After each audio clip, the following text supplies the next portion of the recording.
ठाकरे सेनेतले नेते भास्कर जाधवांबाबत आदित्य ठाकरेंनी वक्तव्य केलंय. आमच्या पक्षात असतील तर ते नक्कीच सीएम होतील असं आदित्य ठाकरे म्हणतायत.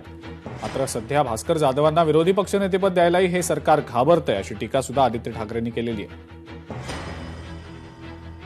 मुख्य गोष्ट हीच आहे, देसाई साहेब आणि भास्करजी यांचं जुनी मैत्री आहे आणि आता पण आम्ही पाहतो भास्कर जाधवजी खूप मोठ्या एका वेगळ्या यांनी लढत असतात.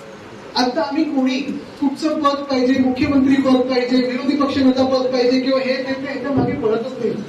आमचा जो सगळा आटापिटा चाललाय, आमचा जो सगळी लढाई चाललेली आहे तो महाराष्ट्राच्या जनतेला न्याय मिळवण्यासाठी चाललेली. जिथे जिथे अन्याय होतो तिथे जाऊन आम्ही धावत करत जातो आणि त्याच्यावर लढत असतो. आता पण तुम्ही पाहिलं असेल जेव्हा जेव्हा हाऊसमध्ये पण भास्करजी आणि मी आम्ही दोघंच दिसत असतो, आम्ही लढत असतात. ते उठले की मी उठलो, मी उठलो की ते उठतात. आमच्या मागचे सगळे 18-20 लोक उठतात, काँग्रेस एनसीपी सोबत येतात. आम्ही कशासाठी लढतोय? आणि बाकीची पदं सोडा, भास्करजींना विरोधी पक्ष नेता पद द्यायला हे सरकार घाबरतं. लोकशाही मराठी ऐका, पहा, जागरूक रहा.